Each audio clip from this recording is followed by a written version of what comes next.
Sir गोटे प्रश्न पचारि केन्दुझर राजनीति को जब देखा जाए गोटे पटे वर्तमान समय श्रीजुक्त निरंजन पट्टनायक एवं श्रीजुक्त जयदेव जेना भली तुंग चेहरा जो मैंने कांग्रेस अच्छा अपर पक्षरे श्रीजुक्त मोहन चरण माझी ओडिशार माननीय मुख्यमंत्री से मध्य निजर प्रतिष्ठा एवं पतियार को व्यापक कर सारी एभली स्थिति रे कांग्रेस और बीजेपी गोटे बड़ फाइट हे कि नहीं कांग्रेस विजय जेहेतु बीजेडी दल धीरे धीरे ग्राउंडेड हो जाऊँगी तेणु प्रत्यक्ष भाव में कांग्रेस दल बीजेपी सहित लड़ाई कर आम तो प्राय 24-25 वर्ष धरी कथा शुणी आसुचु कांग्रेस नेता मुहरु जे कांग्रेस पुणी कमबैक करिवो केबे आसीबो से दिन ये समय लोक कहितले जे 2024 पूर्वरु आपण कहिले जे एटा शेष चांस जे कांग्रेस कमबैक करि परिबो सेतबेले किंतु ता मध्ये हलानी 2024 रे से भली एक वातावरण थिला मु ताकू नै कहितली मु सब बेले आज भी कहू नै जे कांग्रेस पुणी फेरिबो आपण 24 टा को भूली जांतु वर्तमान 29 कथा कहतु ए कथा भी कहू नै मु गोटिए कथा आपण सामने कहया पई चाहूची लोके अतिष्ठ हो पड़े बीजेडी उपर संपूर्ण अतिष्ठ से मानक विदा करदे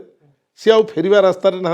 अफेरा बाटर फेरदेले जो थे कि सीधा तृतीय स्थान रहिले नुआपड़ा तांकर एमएलए थिला तांकर भोट थिला बीजेडी एमएलए थिला सेठी हो पारानी एवं ठीक समान भाव में एठी ताकू फेरदेला परे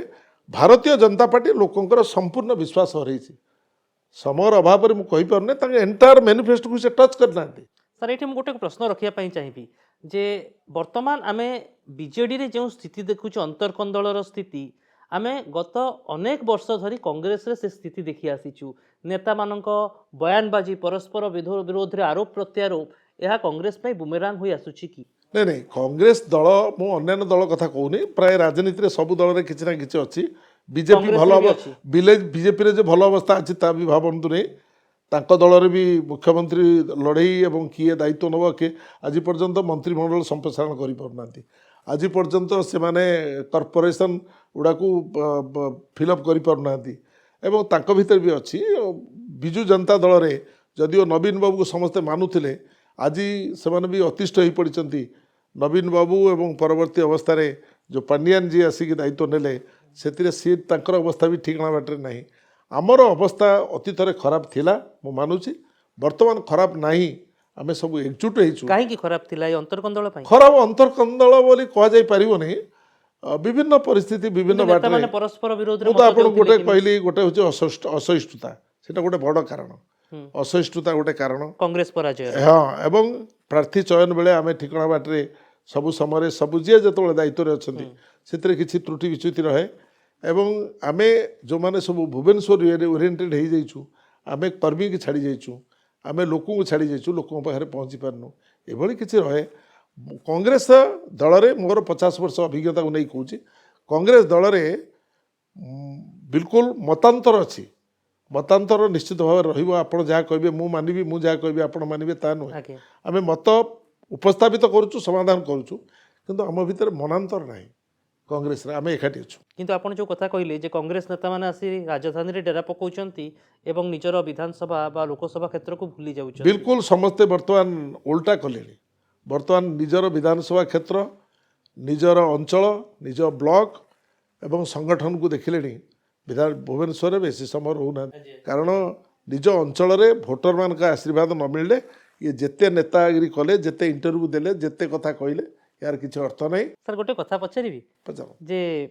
गत प्राय 10-15 वर्ष धरी कह जाउतिला बा विशेष भाव राजनैतिक महल एवं सांबादिक महल रे कथा बेसी चर्चा होता जे कांग्रेस रे बहुत कुहालिया नेता अछंती एवं बीजेडी काम रे विश्वास करुछि बोली सफलता पाउछि एवं कांग्रेस वर्तमान सतरे कोन काम अधिक एवं कथा कम कहिबो ये राज्य रे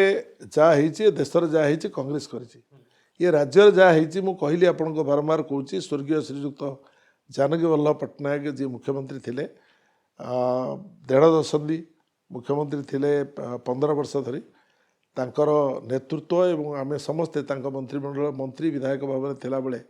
आमे जो भली भाव में काम करूथुलु खटुथुलु आपण जोठी टेकाटी पकेबे से प्राइमरी स्कूल ऊपर पढ़ले सेटा कांग्रेस करे अच्छा आपण जोठी टेकाटी पकेबे गोटे डाक्तरखाना ऊपर पढ़ले से डाक्तरखाना कांग्रेस करे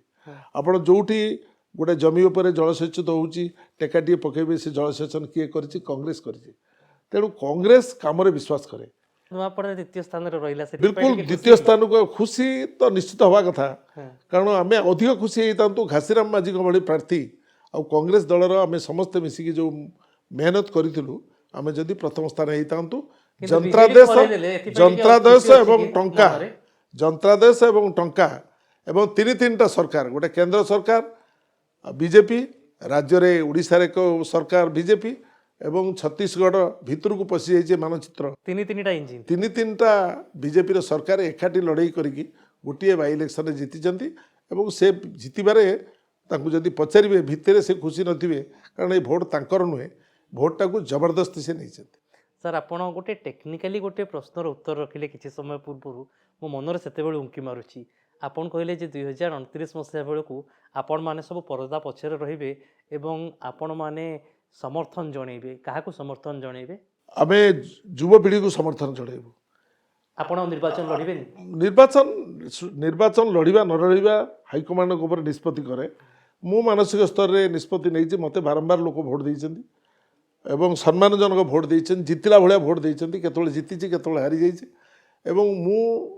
choice of the people has been change ଲୋକଙ୍କର ଚିନ୍ତାଧାରା ବଦଳିଲାଣି ଯୁବପିଢ଼ିକୁ ଲୋକ ଚାହୁଁଛନ୍ତି। ଆଚ୍ଛା ତେଣୁ ଯୁବପିଢ଼ିଙ୍କ ମନ ଭିତରେ ଯୁବପିଢ଼ିକୁ ଲୋକ ଚାହୁଁଥିବେ ମୁଁ କହିବି ମୋ ପୁଅ ଅପେକ୍ଷା କରିଯାଉ ମୋତେ ଲଢ଼ିବାକୁ ପଡ଼ିବ ଆଉ ଥରେ ସେ ଜିନିଷ ନୁହେଁ ମୁଁ ନାଁ କହୁନି ବହୁତ ନେତା ନିଷ୍ପତ୍ତି କରିଛନ୍ତି ଯୁବକମାନଙ୍କୁ ଆଗକୁ ଦେଇକି ଆମେ ପରଦା ପଛରେ ତାଙ୍କ ପଛରେ ରହିକି ତାଙ୍କୁ ସମର୍ଥନ ଦେବୁ। ଅର୍ଥାତ୍ ନିଜ ପୁଅମାନଙ୍କୁ ବା ଝିଅମାନଙ୍କୁ ନୁହେଁ ଯିଏ ଯୋଗ୍ୟ ସେ ଠିଆ ହେବ ପୁଅ ଝିଅ କ'ଣ ସବୁ ଜାଗାରେ ଛିଡ଼ା ଶ୍ରୀଯୁକ୍ତ ଜୟଦେବ ଜେନା କାହାକୁ ଏଥିପାଇଁ ପ୍ରସ୍ତୁତ? ନାଇଁ ମୁଁ ମୋ ପରବର୍ତ୍ତୀ ପ୍ରସ୍ତୁତି ମୁଁ ରଖିଛି ମୋ ପୁଅ ମନୋଜକୁ କଂଗ୍ରେସ ଦଳର ପ୍ରାର୍ଥୀ କରିବା ପାଇଁ ଏଇଥିପାଇଁ ଯେ ଯଦି ତାକୁ ରାହୁଲ ଗାନ୍ଧୀ ଟିକେଟ୍ ଦେବେ ରାହୁଲ ଗାନ୍ଧୀ ଲଢ଼େଇ କରିବେ ସେ ଜିଲ୍ଲା କଂଗ୍ରେସ କମିଟି ସଭାପତି ସେ ନିଜେ ସଂଗଠନ କରୁଛନ୍ତି ଜିଲ୍ଲା ମୋ ନିର୍ବାଚନ ମଣ୍ଡଳୀର ଭଲ ମନ୍ଦ ସବୁ କଥା ସେ ବୁଝୁଛନ୍ତି ତେଣୁ ମନୋଜ ବାବୁ ଭଲ ଭାବରେ ଲଢ଼ିବେ ସଂଗ୍ରାମ ତ ଥିଲେ ସେ ଆହୁରି କିଛି ବାଟ ଚାଲି ଯାଇଥାନ୍ତେ କାହିଁକିନା ସେ ସଫଳତାର ସେ ସ୍ତରରେ ପହଞ୍ଚି ଯାଇଥିଲେ ଆଉ ମନୋଜ ମଧ୍ୟ ସେଇ ଶକ୍ତି ତା ଭାଇ ସ୍ୱର୍ଗତ ଭାଇର ଆଶୀର୍ବାଦ ମୋର ଆଶୀର୍ବାଦ ପରିବାରର ଆଶୀର୍ବାଦ ଲୋକମାନଙ୍କ ଆଶୀର୍ବାଦ ପାଇକି ସେ ମଧ୍ୟ ଆଗକୁ ଲଢ଼ୁଛି। ଆପଣ ମନୋଜ ବାବୁଙ୍କ ପାଇଁ ବାଟ ପରିଷ୍କାର କରିଦେବେ ନା ଉଭୟ ଟିକେଟ୍ ନେବା ପାଇଁ? ବିଲକୁଲ ସେମିତି କିଛି ନାହିଁ ଆମର ନିଷ୍ପତ୍ତି ହେଲା ମନୋଜ ବାବୁ ଲଢ଼ିବେ ଏବଂ ଲୋକଙ୍କର ନିଷ୍ପତ୍ତିକୁ ସମ୍ମାନ ଦେଇକି ଲୋକ ଯୁବକମାନେ ଚାହୁଁଛନ୍ତି ଯୁବଶକ୍ତିକୁ ଆଗକୁ ଦେବା ପାଇଁ ତାକୁ ଆଗକୁ ଦେବା ପାଇଁ ମୁଁ ମୋର ଚେଷ୍ଟା କରୁଛି ସବୁ ନିଷ୍ପତ୍ତି ରାହୁଲ ଗାନ୍ଧୀଙ୍କ ଉପରେ। ବର୍ତ୍ତମାନ ସମୟରେ ଅନ୍ତତଃ ମାନସିକ ସ୍ତରରେ ଗୋଟେ ମାନସିକ ସ୍ତରରେ ରାଜନୀତିର ଅବ୍ୟାହତି ନେବେ? ଅବ୍ୟାହତି ନାହିଁ ଆଚ୍ଛା ମରିବା ପର୍ଯ୍ୟନ୍ତ। ଆଚ୍ଛା ମୁଁ ଅବ୍ୟାହତି ନେବି ନାହିଁ ମୁଁ ରାଜନୀତି କରିବି କିନ୍ତୁ ରାଜନୀତି କରିବାର ଅର୍ଥ ନୁହେଁ ଯେ ମୁଁ ନିର୍ବାଚନରେ ମୋତେ ଲୋକେ ଚାହୁଁନଥିବେ ମୁଁ ଜବରଦସ୍ତି ତାଙ୍କ ମୁଣ୍ଡ ଉପରେ ଲଦି ହେଇଯିବି ଯେ ମୁଁ ନିର୍ବାଚନ ଲଢ଼ିବି ମୋତେ ହିଁ ଭୋଟ୍ ଦିଅ ଲୋକଙ୍କର ଚଏସ୍ ଟେକ୍ନିକାଲି ଉତ୍ତର ଦେଉଛନ୍ତି ଆମେ ଚଏସ୍ ଅଫ୍ ଦି ପିପୁଲ୍ ଲୋକଙ୍କର ନିଷ୍ପତ୍ତିକୁ ମୋତେ ମୁଣ୍ଡପାତି ମାନି ନେବାକୁ ପଡ଼ିବ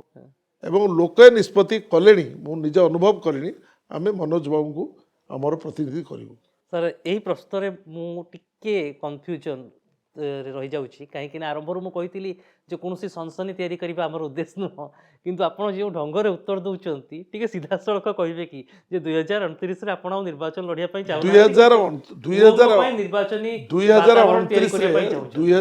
ପୁଅକୁ ଆଗକୁ ନେବା ପାଇଁ ସମସ୍ତ ଚେଷ୍ଟା କରୁଛି ତାକୁ ସଫଳ କରାଇବା ହେଉଛି ମୋର ଦାୟିତ୍ୱ ଏବଂ 2029 ବେଳକୁ ମୁଁ ଆହୁରି ସକ୍ରିୟ ହେଇଯାଇଥିବି କାରଣ ଗୋଟେ ଭଲ ସମୟ ଆମ ପାଇଁ ଆସୁଛି କଂଗ୍ରେସ ପାଇଁ ଏ ଭଲ ସମୟରେ